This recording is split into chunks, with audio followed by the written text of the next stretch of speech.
Hey guys, welcome back.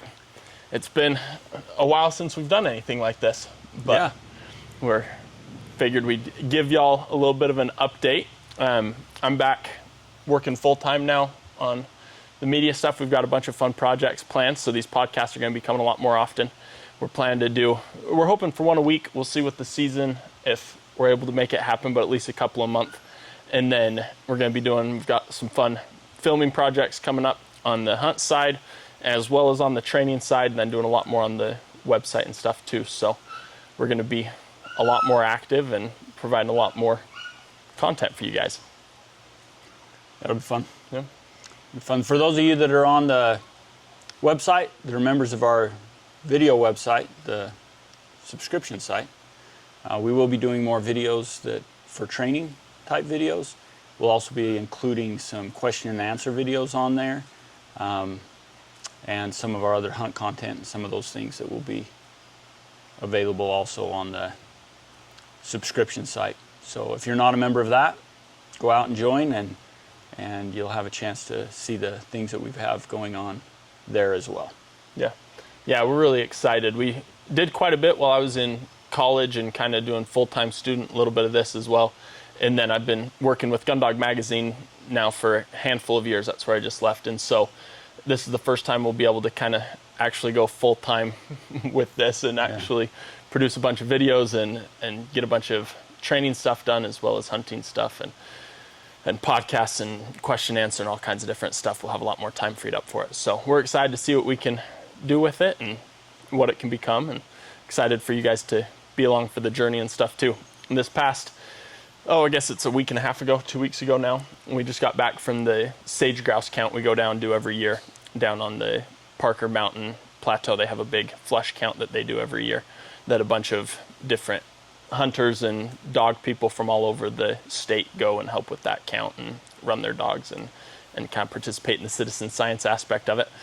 And so we just got back from that, and while we were down there, we did a little demonstration, a little seminar type thing. And so that was neat. Got to run dogs. It was good to get out and be on wild birds again for the first time in a while. Yeah, it's always good to get back out onto the wild birds. Doing the seminar was interesting. We took in pigeons so we could use those in the demo, but we were there 3 or 4 days, and the demo was the night before we left. So those pigeons, we've been keeping them in a box that actually fell off the trailer on the way in. Yep. So the next morning I woke up and I thought, hey, where are the pigeons? We came in the dark. And I said, where did we put the pigeons? And we looked around camp. Neither of us remembered unloading them. And I was like, that's a bad sign if we didn't unload them, because they got unloaded somehow. So I took the wheeler and ran back down the road a few miles, and there they were sitting right in the middle of the road. So obviously nobody had come in during the night, later than us anyway. Yep. And so we got the box of pigeons, and man, we worked hard to keep them shaded and watered and fed in this crate.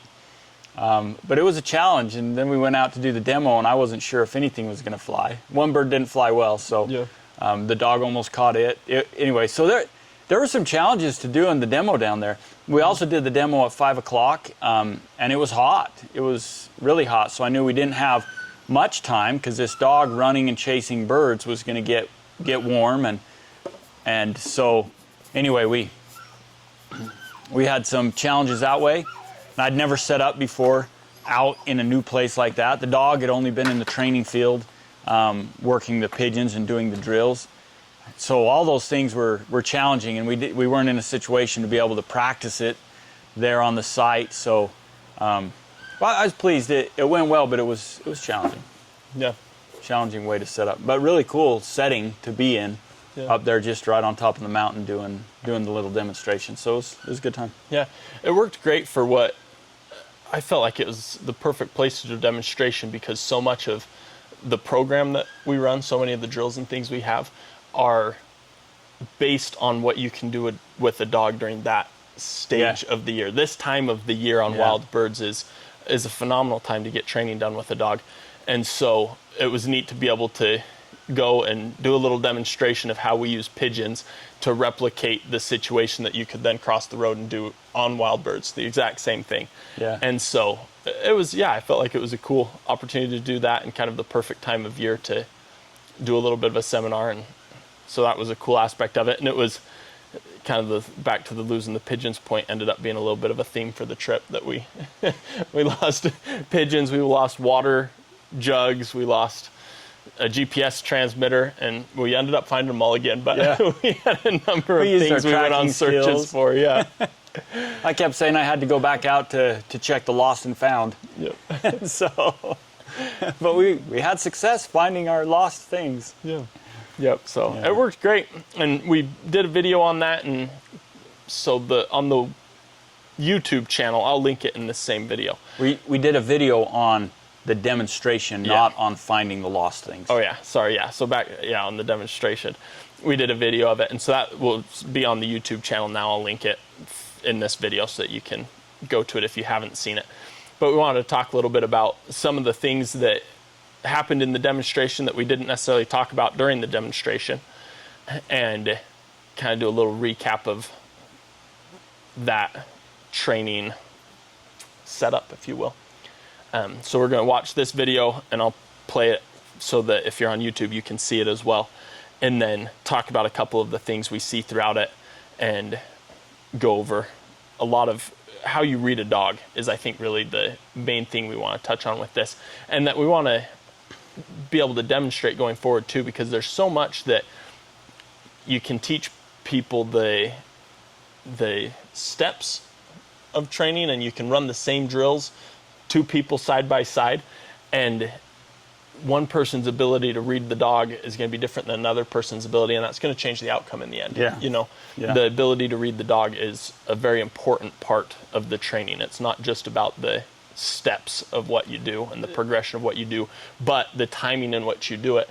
And so much of it is kind of plug and play, that each dog, you're going to do it slightly different depending on what they're doing and what they're showing you. Yeah, and the situations, a dog could be different day to day, or session to session, just depending on what's happened. And, for instance, a young dog that's starting to point, and you're working on developing that point and drawing that point out in them, and then somehow they end up catching a bird or something, and now all of a sudden they don't think they need to point anymore, so they're going to be more aggressive, and all those things, reading the dog, it's actually the most important part, I think, of dog training, is being able to read the dog, because it is a two-way communication, and we're trying to explain something, in essence, to a dog using things that the dog can read, because it doesn't have a vocabulary like we have, where we can sit down and discuss it. So instead we're trying to, these flies are a little bit irritating, but instead we're trying to communicate with them through timing and through sounds and through things that we're creating some understanding of in the dog. So if you can't read the dog, then that's not really communication. How do you know your timing and the things you need to do if you're not accustomed to being able to read the dog and understand what they're thinking and what they're doing?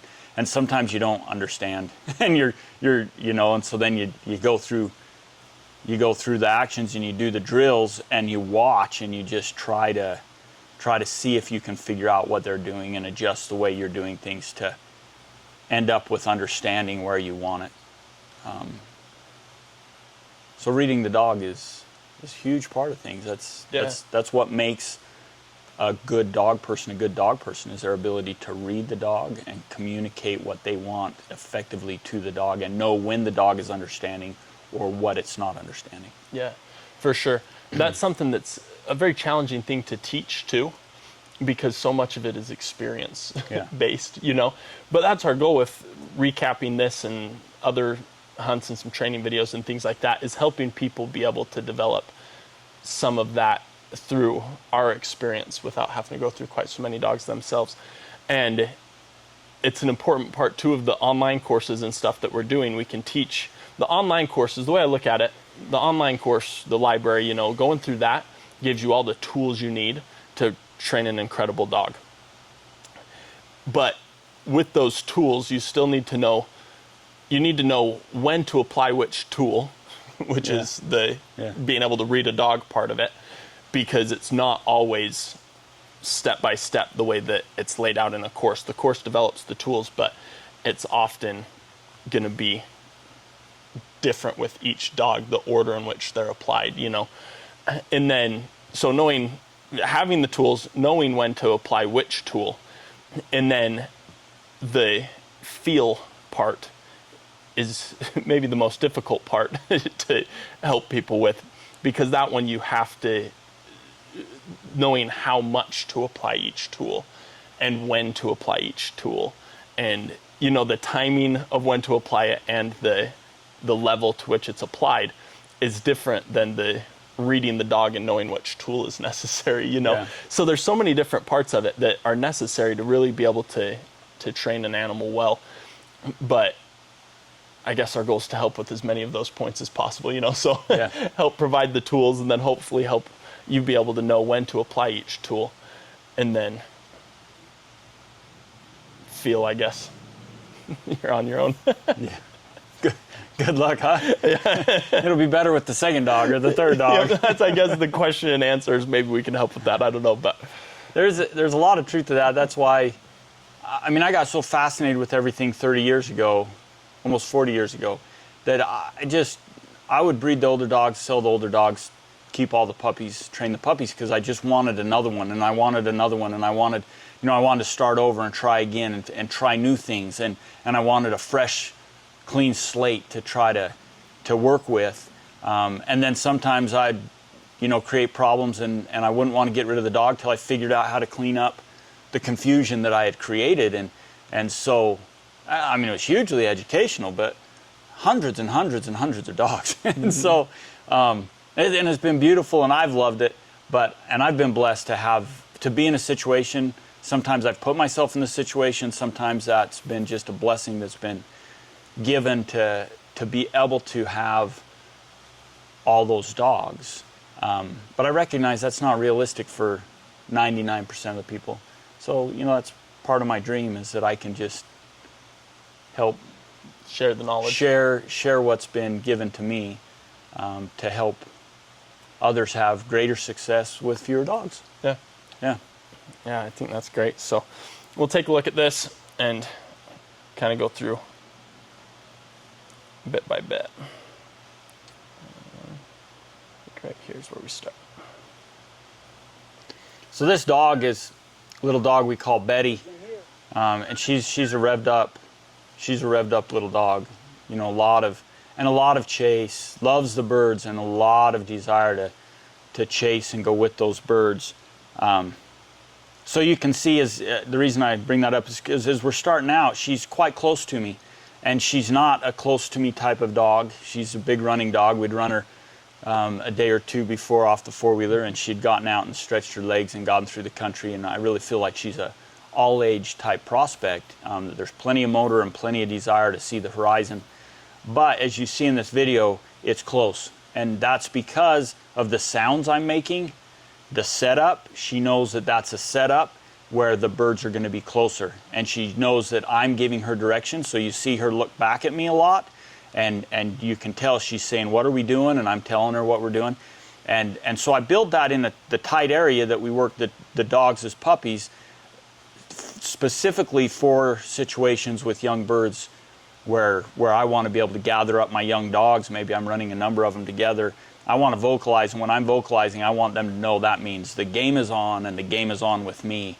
And that allows me to put the dogs into birds and to ignite the dog's mind in situations to take full advantage of what I know is around me, bird-wise, and the situation we're in. For instance, maybe a young bird popped, and I think, well, a juvenile is not going to be alone very often, so chances are good there's more juveniles here. And if I can gather my puppies, or gather my young dogs, or my single dog back in there and get them in a frame of mind where they think that they are looking for another bird, then I can capitalize on that. If I don't have that built in, then I'm trying to call my dog in, and pretty soon the whole thing is me fighting with my dog to make my dog stay with me to show it this bird, and the dog's like, this is terrible. When I get the dog in a negative frame of mind, where now maybe I'm using my beeper or I'm using my stimulation to say, no, come here, you be here with me, and the dog's like, I want to run back out there, and you just create this conflict, and then that's when you're trying to show it that there's more birds, and instead you've just got a negative conflict going on. So when they're puppies, that's why we do the drills. We're building. I'm very pleased with her mind here, because she's very connected to me. She's not thinking about running off somewhere. She's trying to figure out what I'm telling her is in the vicinity. Yeah. And there's so much application to that in hunting and things like that too. The ability to bring a dog in and hunt it close and then to open it back up again is hugely beneficial in the field, especially in big country like this or the prairies or things like that. Being able to grab a dog and hunt it through areas that are likely to have birds and then open it up again in between those areas is, especially for young dogs, you can put them into so many more birds that way, and that level of handleability is super important. I think it's from a hunting perspective and from a field trial perspective and stuff too. I remember years and years ago we went up to the Mortlach trial in Moose Jaw up in Canada, and which was a very historic trial. I don't actually even know if they still run it after COVID. They're not running those championships anymore that we had gone up to. Changed during the COVID time, unfortunately, with those ones. But it was very historic up to that point. And on the course, there was a kind of dog leg in one of the final courses before you get back to the starting location that we all kicked off at. And there was back in the back corner what they called Miller's Hole.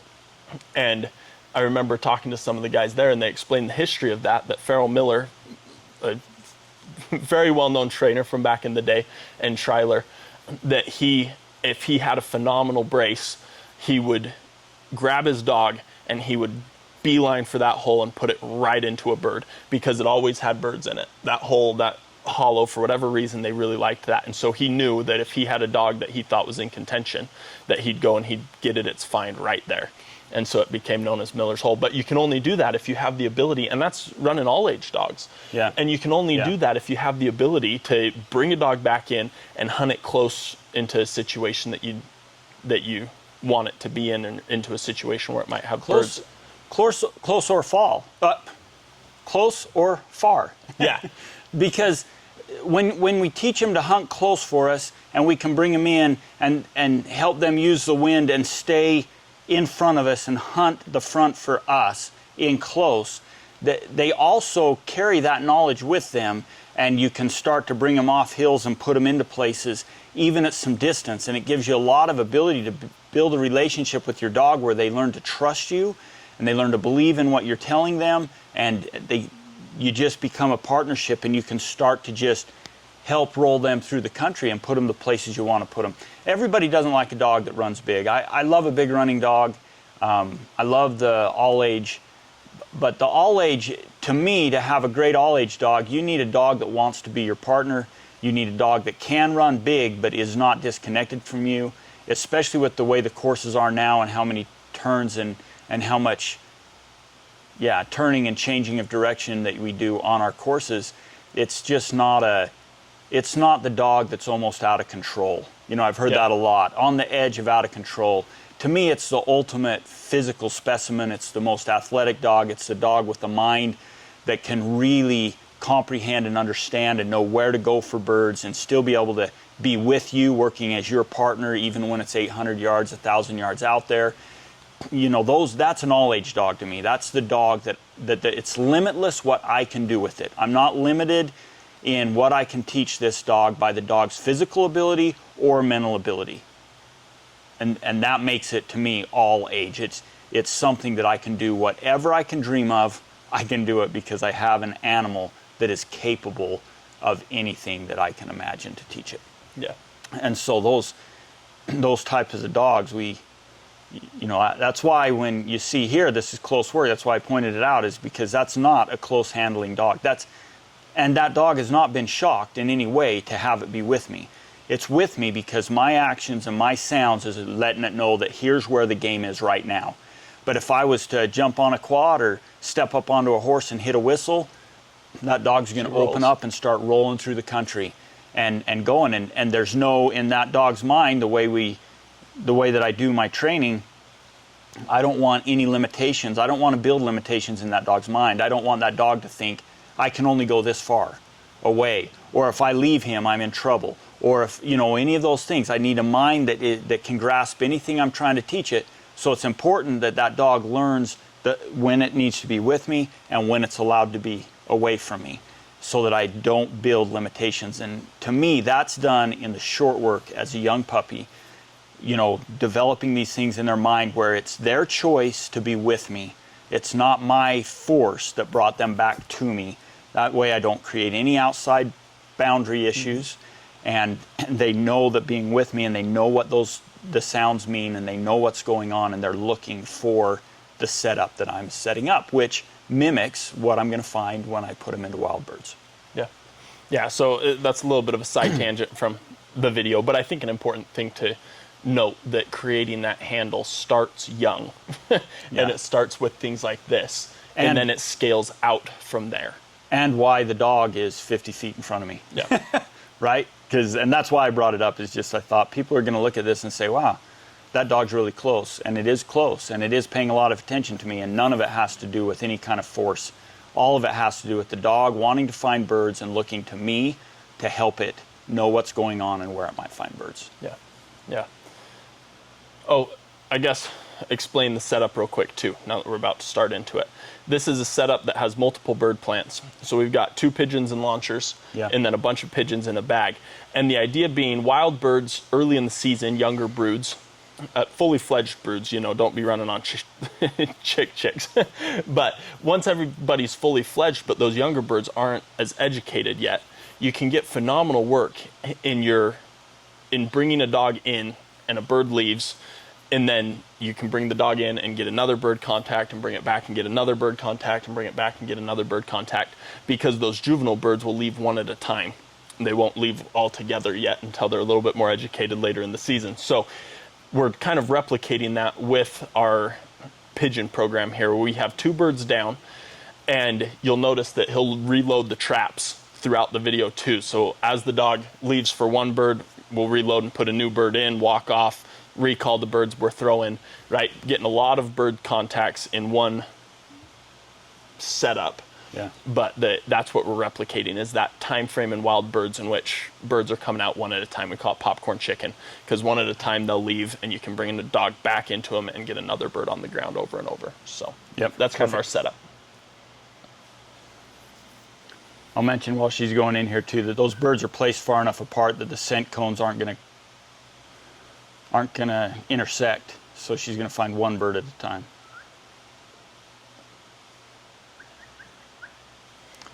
So right there you can see when she went into point, she was ticking a tiny bit of flagging, and I was whistling to her, urging her to step up. She knew she had a bird, but she mentally hadn't really decided she was gonna point it yet. She was, is it up there? I think I smelled something. It's a setup, so she knows she's going to find a bird. When I call her in, I blow my whistle like that, and I do those things. She knows she's going to find a bird. So what I believe was in her mind at that time is she knew the bird was there. She was being ultra cautious about it. So I just said, hey, let's walk up in there a little bit more, and encouraged her on until she stepped up and locked up tight and was actually on point. Yeah, I think that flagging and ticking something that you see come up a lot, and I think is often misunderstood. I see a lot of things where the idea is just, well, it's just the way the dog is, get rid of it. And in my experience, so much of that tale tells so many stories to us, and that flagging or ticking is usually some sort of unsurety. Right? On the wild birds, I'll see it a lot on young dogs who don't have a lot of experience on wild birds and might not really have them. They're where they've been, they're in the middle of a lot of birds, but they haven't locked them down yet. And so you'll see them sit there kind of unsure, and then move up and work it out, and then bump them or point them. And once they get them pointed, then they're solid. But that's all just their brain trying to think through, I don't totally know what to do next. Or I want to do something but don't think I can get away with it yet. Or, there's all those type of things that it's often a developmental thing, that the dog needs more confidence, more reassurance, more opportunity to get in the scent cone and really get some good bird contacts, and more opportunity to work out a situation so it knows when it does have it, when it doesn't have it, and what it can and can't do, and what it wants to do and doesn't want to do. Because you'll see it sometimes if a dog really wants to rip the birds, but it's been told it can't go in there, it can't creep anymore, it thinks it should move up but doesn't think it's allowed to. Those type of things you'll also see a dog mentally disengage, but that's a that's a sign that it's not on point. Right? It's not mentally engaged on the point and on the find. And so being able to, in this situation, that's why he whistled her up and encouraged her to go up. And you see her tighten up as he comes in, because then she's starting to go, oh no, yeah, we've got a bird here, I better point. But giving her that confidence to move up and actually establish is an important part of the development here and later on wild birds too, I think. Yeah. I think the thing I really liked you saying there was that actually going on point. Because to me, flagging isn't on point. That's why she's flagging, is mentally she's not really in the state of being on point. And a dog can be there. We could have a long discussion about all the reasons. Sometimes it's caused by the human. Sometimes it's caused by lack of experience on the birds. Sometimes it's caused because of wind condition, and a dog is trying to get them pointed, and the wind changed, and they're like, are they still here? It could just be so many things that might cause a young dog to tick or to flag a little bit, like she was there. But to me, she didn't go on point until we saw her go tight. Before that, she was in an indecisive place mentally. She was not on point, but she was standing still. And I remember years and years ago being with Rich Robertson, and a young dog that went in and stopped and was flagging. And I was young and new to the game, and he just stopped his horse, and we sat on the hill a ways back off that dog. And he said, well, we just got to wait. It's got to either point him or rip him, and it was a dog that he was breaking. And, and so we sat back and we waited till that dog decided to point, and then went and flushed. But it also might have decided to rip and bust in there and put the birds in the air, and then he would have, done what he thought was important in that situation. And so it's that indecisiveness.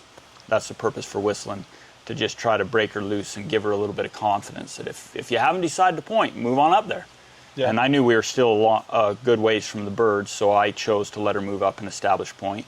Another time, you could have encouraged them forward, and if she had gone forward really fast, then I would have popped the bird, and then the bird would have gotten away.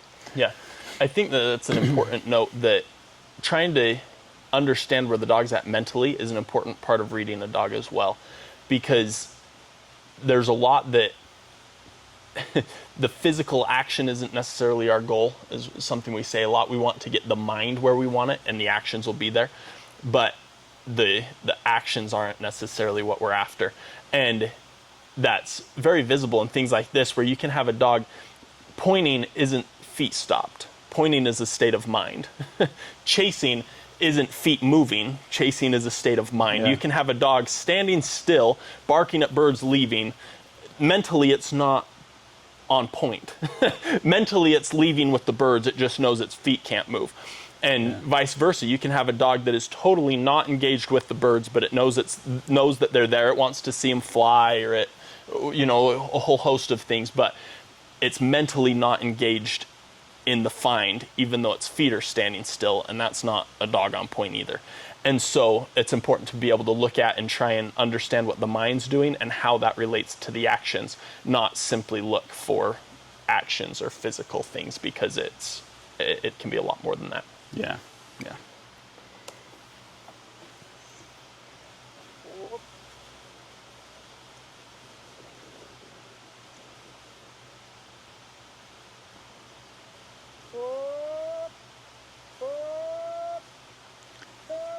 So this setup was different than she's experienced ever in her life too, because she ran down there and there was an audience. There was a bunch of trucks parked. there was a lot to get her attention down in there. So you hear me whooping to encourage her to come back in, to believe that there was something else. Coming back in also, she was not totally settled into the game we were playing like she is at home. It's like taking a basketball team to their first game, or you think, we went through all these drills, we talked about all this, but they get out there and those little kids running around and their brains fall out of their head. And I felt like there's a little bit of that going on here, where when she's coming back in and I'm whooping, she just kept coming like she didn't know what was really going on. Yeah. But then she started to figure out what was going on. So I just turned and hunt her on, because when I tried to ask her to, when I tried to say, hey, there's a bird here, she just came on. I could have also thrown another bird right there when she just kept coming on, and that would have created more caution the next time. But I was limited on birds, trying to get a lot done in that one little window that we had, Yeah. the one moment we had to do this demonstration. So I chose to turn and I hunt on to the second bird that's planted.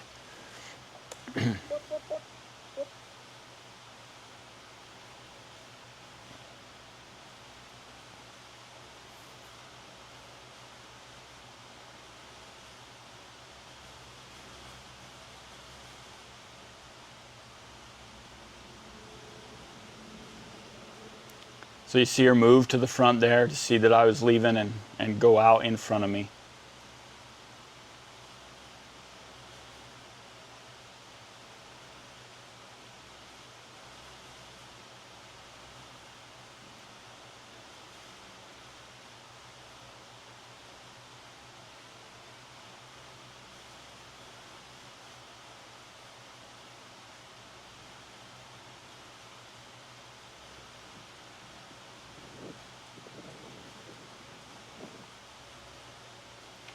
And you can't see her from this picture because she's from the bush, but fortunately we got a little bit from my GoPro that showed her move in and point.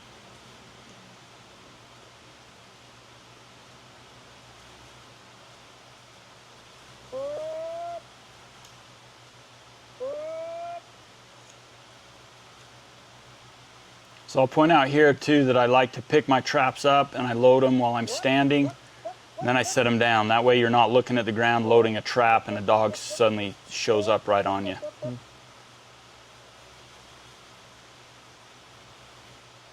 It also gives you the ability to produce more birds that aren't necessarily being produced from you. You'll get into a situation if you're the only thing that ever produces birds, that the dogs won't look outward for birds. Yeah. Right? That they'll just think you're the only thing that produces birds. So using traps in this way where you're loading them, putting them down, stepping away, producing birds away from you as well as out of your hand, you just get a dog that starts looking for birds everywhere. Yeah. That quickly changes too. All the looking back at me that she's doing. Here, pause it a second. All the looking back at me that she's doing and checking in with me, that's created because she's used to birds coming from me. Of course, no wild birds are going to come from me. So at this stage in her life, a lot of birds come from me. But that's going to change drastically as we go into the wild birds, and that attention is going to go back out. So I like to have them cueing into me, but Tanner's exactly right. That's why we're putting more down on the ground so that when I'm whooping and they come in, that they start stopping and thinking, where are they around me? The other thing I'll point out is we've seen her point scent a couple times, but then she's sight pointed a lot of times. She's pointing off my sound, you know, so the situation she's pointing, the sight, the sounds, all those things are causing her to point, as you see. But these points that she's doing, as she comes running in on this one, she's sight pointing the bird in my hand. She comes back here in a second, she's seeing the situation again and reacting to the situation. None of those are scent in her nose that's creating those points. I want them from all things, what they hear, what they see, what they smell. A dog needs to want to point for all three of those reasons, to me, to be a great bird dog. So, yeah. This bird was one of the ones that feathers, and I don't know, maybe the feathers weren't good anymore because it had a hard time flying. That might be the one that landed on the trucks.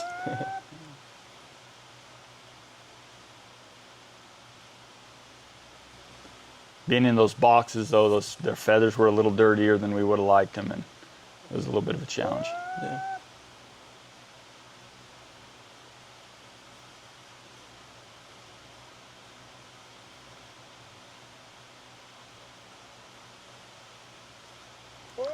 This is the one that she was down there because the bird had landed on the truck, and I hadn't seen it land on the trucks, but she was just running around the trucks.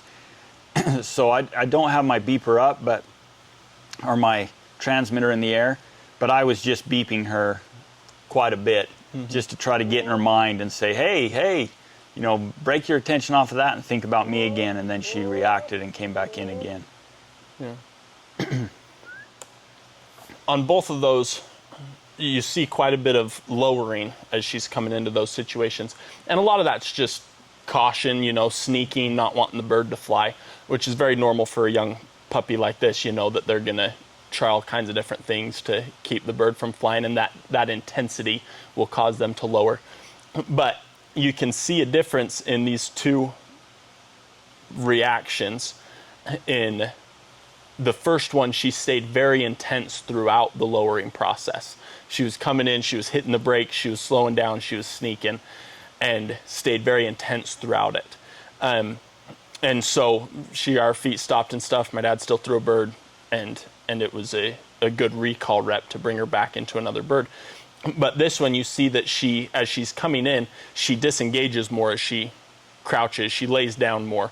And whether that's because she's hot or she's tired or... I think it was whatever. Heat, and she'd run like a mad woman all around those trucks for a while. We called her back. It was very hot. I think from heat, she came in and just flopped down on the ground.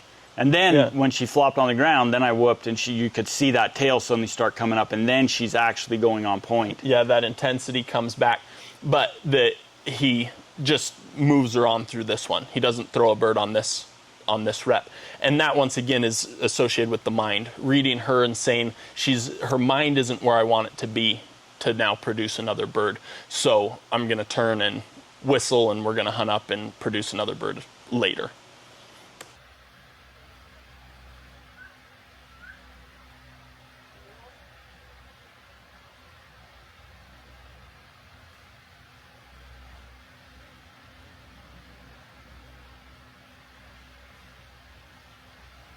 Come here.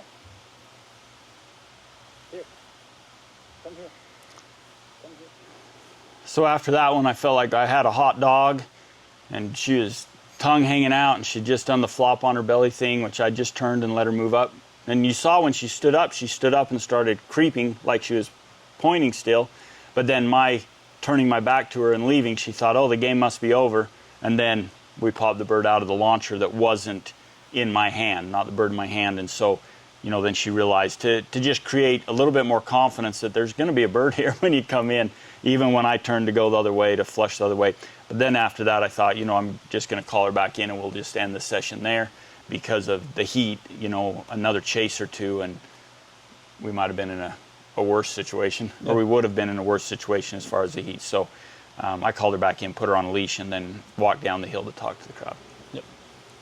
Yeah, so this is a situation that we use a lot, and that we use at a lot of different stages of training. It can be very applicable. If you think about a young dog like this, recalling them back to another bird, it builds a great recall, and it helps them start to think, oh, there might always be another bird back there. And as you shorten that recall, you don't let them chase as far, then you get a lot more done in a shorter amount of time, less of the long chase, more work right here. And that eventually becomes, when you're breaking a dog, it's the exact same thing. A bird goes, if they take a step or two, you stop, and then you produce another bird, and you can help them start to think there's always another bird on the ground, so I should just stay on point. And that really puts you in a great spot for the finishing process, where then you can say, yep, that's true, and you also have to stay on point after the flush for a trial situation. So it's just very applicable in a lot of different training stages, a lot of different points in their life. A drill like this can be very helpful in getting into their mind what you want. Yeah. When we're running a bird to bird, which, we refer to bird, and that just means we're planning a bird, we're doing a setup, and then we're going to turn and go to another bird with another setup. So we're going from one plant to another plant. And when we set those bird to bird situations up, there's so much that's gone on here as far as, this was just a quick demonstration, try to show people, and I wanted to do enough birds that we kind of got people's, so they got to see different scenarios and different things that we do. But another thing that we can do, that I do a lot, is that bird comes back in after chasing the initial bird. And if I can get that dog back on point, either with my voice, with scent, or with the visual, then I can kill that bird, and it puts me in front of the dog. So I can kill birds from in front of the dog long before I've ever steadied the dog in any way. It won't stand there and let me walk right past it, walk out in front of it, flush a bird and shoot. But it's coming in at points. Now I find myself in front of the dog, and I can kill a bird. And if you kill the second bird, they point, you go up, they maybe break, and you flush the bird, and they chase it off, and they come back in, and you get them stopped and kill the second bird. That first bird loses it loses its Value. And yeah, it's value. It starts to say, well, maybe I want the second bird. If that one's flying away, maybe I'll stick around and see if there's another bird that he can shoot for me. And so that's just an example of how we can take the chase away from a dog, or take the dog's mind out of the chase without taking anything out of the dog, right? Because the dog's making the choice. The dog isn't saying, I'm not going to chase because I'm going to be in trouble. The dog's saying, why am I wasting my time chasing a bird that's flown off? Why don't I wait for a bird on the ground? Find one on the ground, see one fall out of the air, and go to that bird. And I think that that's really important. Developing these young dogs is helping their mind decide that chasing isn't the high value thing. And then that's when they're going to be pointing, and that gives us chances to kill birds, and then they start to understand the game and naturally come to the decision that they want to hold birds for the hunter to get there to shoot the birds. And we can take a young dog into the first year of birds. This dog, we didn't get into birds the next day, but her brother, who's at the same place in training, we got into birds the next day, and I could have killed birds over him 2 times, and that's the first time he's ever been in wild birds. But because of this, he came back in, he got pointed, and it set up a perfect situation where I had a dog on point, and I produced a bird, and I could have, had it been the season, I could have killed that bird for the dog. And that happened because of what we've done before. It was God planted birds, They were naturally planted out there instead of me planting them, but the scenario was the same. There was multiple birds in the same area. The dog ran and was excited about the first bird, but quickly recalled. When it recalled, it had in its mind that there might be another bird. It caught the wind of the other bird. As I hunted it in there, it pointed the bird, gave me a perfect chance to be able to kill a bird on the first wild bird contacts the dog's ever had. And we've had so many dogs at 3 or 4 wild bird contacts in, and they're just pointing birds, and we're killing birds for them because all the pieces came together, and none of it was done with the e-collar, aside of beeping to tell them to come on back, using that auditory sound rather than just my voice, or possibly low stimulation at a long distance if they're just got disconnected and aren't thinking about me. But we get into wild birds, the dog's thinking about me, it's coming back in. We're going to find another bird, and we're going to start killing birds for that dog early on and throughout the season, and we've never taught woe. We've never woe broke. There's no negative pressures created by the human around those birds. It's just a dog realizing the value of the bird on the ground and the value of the hunter shooting the bird, and decreasing the value of the bird that's flying off. Yeah, it's a cool thing to see, and a neat progression because it makes it seamless for you to go from your pigeon work to your wild birds. Yeah. It's not 2 different games, it's an extension of the same game. Yeah. It's the same game with slightly adjusted rules, so it's just a neat thing to watch, and it's neat to watch young dogs put those pieces together and start to figure that out, because you spend so much time putting all the tools in place all summer long. But once the lessons start happening in the brain and it starts figuring things out, it can be quick. And then suddenly you're in wild birds and you're doing some cool things with your dog, and your dog's learning loads, and it just gets so fun so fast. So it's neat to be at that time of year now where we're going into that phase where we've got some young dogs we're taking into wild birds now for the first times, and we've got the foundations set so that as we get into wild birds, it can all just fall into place, and we can go to hunting and shooting and having fun. It used to be that I'd try to get my dog so that I could catch it again, essentially. And I'd turn it loose, and we'd go out and we'd just let the wild birds teach the lessons. And, that first season's the dog season, and those are all true statements. But it's awesome to be able to use pigeons in a manner that I start the game earlier and move through the game quicker to where the dog understands what we're doing. And it wasn't, before I'd learned to use pigeons in this manner, it was not common to be killing birds, wild birds, over 6-month-old puppies. But now we sell started dogs, and guys are killing birds over their started dogs early in the season. And it's just, and we go out and we're killing birds over those young dogs, and with this birds still get to teach the game. We're still not using any kind of force or anything like that in in what we're doing, but we've guided the dog's mind through the process that used to take me a season on wild birds or half a season on wild birds. And now we're doing that through the games we play and the things we do on pigeons. And when I go to the wild birds, I'm just way ahead of where I used to be, and be able to get those dogs in there and get them involved and get them having the full experience on the wild birds. And it's just, yeah, I think it's a fabulous thing. Yeah. It's been really fun. Well, and you can do it with so much less space too, or so much less travel. You know, I think the average bird dogger doesn't have access to 4,000 acres out their back door. You know, if I think of everyone that has bird dogs, I think that's probably the minority of people that have that much access to wild birds. So pigeons allow you to get all of that development done in 3 acres down the road from your house. Yeah. Suddenly that's A couple times a week. yeah, you can get out, if you can get out 15 minutes. 3 evenings a week down to a field within 15 minutes of your house, talk to a farmer or something, and suddenly you can be very prepared when you start making the big trips to wild birds. Yeah.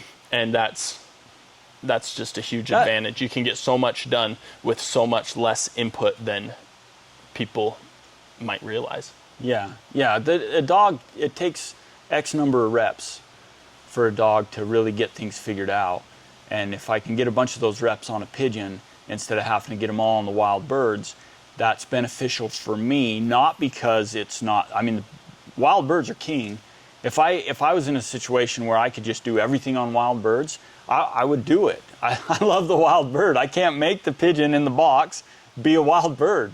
I can't do it. But that wasn't ever my situation. I was never in a situation where I had access to that many wild birds. And I had friends that did, and that was a tremendous thing. So if you have the access to the wild birds, my argument is never against using the wild birds. There's no way I'm going to ever be the guy that says, instead of using wild birds, use pigeons. But if you don't have the ability to go to the wild birds in those numbers, or knowing where they're at and spending that amount of time in them, then we've got a pretty cool program to use pigeons to jumpstart, so the access you do have to wild birds, you capitalize on it. Yeah. Yep. If you have to take 2 hours per contact, which I think is probably being generous for most people with the amount of distance you have to travel to wild birds. If you have to drive for 2 hours for every contact you get, then it's going to take a lot longer to get your dog there than if you only have to drive 10 minutes for every contact. Yeah. You know, like that's just simple math. So being able to do it closer to home with pigeons in a controlled environment, and it really prepares you so that you can take full advantage of the wild birds later. So yeah, it was a neat week. It was a great time. Presentation. Dave Dahlgren, that's a neat thing that he's doing down there. He's just so knowledgeable. He's learned so much over the years. It's just always a real pleasure to get to visit with him. But all the other participants, it was awesome to visit with them too, and they asked a lot of good questions. I really enjoyed visiting with them. Yeah, our Q&A from the seminars on the Tees Doghouse website as well. For all the subscribers can go and watch that Q&A, and then you can watch the seminar portion on YouTube. Yeah. So anyway, I'm very grateful to all of them. You know, a shout out to them for participating, for coming on a hot afternoon and watching our demonstration, and for having great questions and great conversation to go along with it. A lot of great people that were there to serve and to be a part of the science of things. You know, I love to see those programs all supporting each other, the hunters supporting the science and the science supporting the hunting, and it was just a great thing. Great people all around, just really a fun experience. So if you ever have the chance, you know, they're looking for volunteers every year. You can reach out to Dave Dahlgren at Utah State and go down and have a fun time with a lot of people that are passionate about the same things you're passionate about, and get your dog onto wild birds before the season starts, and it's a good time. Yep. Awesome. Well, thanks for watching, and we'll see you next time.